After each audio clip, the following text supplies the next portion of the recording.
Actually, somebody asked me the other day, how many people of your launch team are like still in the church? And I was like, I mean, there's a few like the West that have moved away. I mean, there's a few that have moved away, but I mean, most everybody's still here. And I think that's important. I mean, that shows that there's something that the Lord is doing here. But I randomly met David Dieter at a Passion conference. He really started talking to me about like the state of the church in Atlanta, and I was at First Baptist Covington at the time, and by the end of that conversation, he was like, you need to pastor in Atlanta.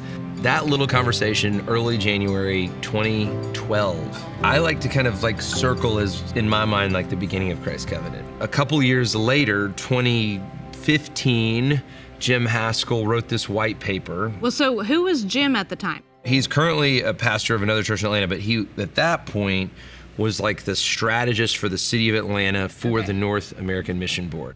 Well, he wrote this paper, and it called us the Peachtree Communities Church. And then 2016, Johnson Ferry Baptist Church really got on board. And I had a relationship with Bryant Wright, who's the pastor of Johnson Ferry. He had been kind of a mentor of mine. I'm curious, like, what that felt like from the Johnson Ferry member perspective. I remember the Sunday Bryant kind of mentioned in the service, there'll be a meeting to discuss a potential Buckhead church plant. Between 30 to 40 people and lots of questions. People were really interested. Their interest was piqued. Not a lot of answers. So Bryant said, you know, we are trusting the Lord with this, but people had a lot of questions like, who would the pastor be? Where would the church building be located? All of these things that were kind of left up to, you know, God ironing out the details.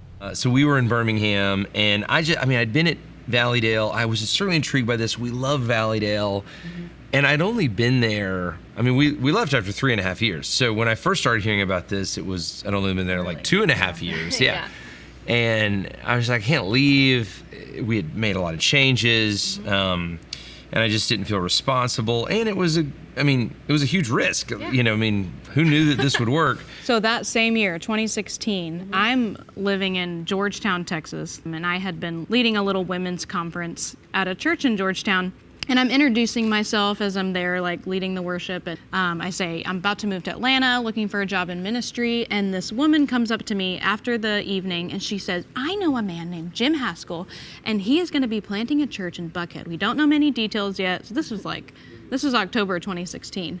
And she's like, I'll just give you his contact information. So I get Jason's information from Jim, reach out to Jason and say, I hear you're planning a church. I would love to come and be a part of it. And I ask if I can get a job in worship ministry because I'm looking for a job. I never hear back. And that's totally fine. I really don't think anything of it until Graham starts coming. Actually, the first thing he came to was a spotted cow at your house. Yeah, everything was happening at your house. Everything was happening at my house. I remember Graham with the spotted cow. I remember that night, and he didn't say anything, which is not typical for Graham. Yeah, he just sat there and listened, and he and I got a lunch a little bit after that and had a great discussion, and I was like, man, you need to join this church. And he said, well, I want to go wherever my fiance at the time can get a job. And I was like, well, maybe she can get a job with us. And so then I called you. Yeah. Again, not putting together that you had previously written me. And I was like, hey, I want to talk to you about a job. And you were like, oh my gosh, I've been praying about this job. And I was like, oh, like I thought. At this church. I thought we were just getting to know. I thought I was so, and then it all kind of came back. And so, like what the Lord has done would not have happened without the Thompsons. I mean, how many things you guys have had your hands in? I mean, there's a lot you have to do when you start a church. I mean, first we had to name the church. I mean, we Peachtree Communities we knew that we were going to be the Peachtree Communities Church, and you got to find a location. And that's what's kind of special about this is we're right here, Sutton Middle School. And this was such a special place, and even just being here today and being on this stage, it reminds me of so many amazing memories and amazing things that the Lord really did. Of course, our launch Sunday, which I've got a great picture of right here. I mean, we were just nervous, we were excited. The lounge is kicking. I mean, this looks great. I mean, the fullest lounge ever. So it was actually today, August 27th, 5 years ago, that we signed the charter. Is that true? Yeah. Wow. At that podium right there at the edge of the stage. That is unbelievable. I do remember that being probably even a more emotional and sentimental day than launch day Totally. was. Yes. Because these were the committed people. That's right. Like, literally signing that charter saying, we are committing to be a covenant member of this church. Like we were all crying. I mean, it was a Yeah, very very special emotional. night. Yeah. Because we really felt like what we were doing. I mean, just even seeing some of these pictures. Remember these little like Yeah, we would do a huddle. We would do the huddle. We would break it yeah. down every time. Yeah. And then there was a great picture of the young adult group. I mean, it's so amazing. I mean, Courtney was a huge part of this in those days. Kind of hung around till I wasn't a young adult necessarily. Yeah. And then Necessarily. and the Thompsons, y'all started a group, and that, that was pretty funny. I think you said your first meeting there was what, the Lathowers? We had the Lathowers and the Yees, so two couples, two strong couples. Strong. Then the second week we meet, nobody shows up. Nobody shows up. It's you and Graham. Oh, You and Graham. I guess we're not supposed to be group leaders. One strong couple. But then the third week, Then the third week, it started picking up. I guess again, just the y'all two. have had yeah. y'all have launched so many groups. Yeah. And one of the stops along the way, and we couldn't have even guessed at this, was the collective. This is a signpost of just how the Lord was faithful to provide the space that we needed at the time Yeah. that we needed it. Yeah. So when I think about the Sutton days, though, I mean, as wonderful as it was here, and it really, I mean, for church planting, I mean, we could store, I mean, yeah, this theater's chairs, amazing. the stage. Yeah, everything was set up.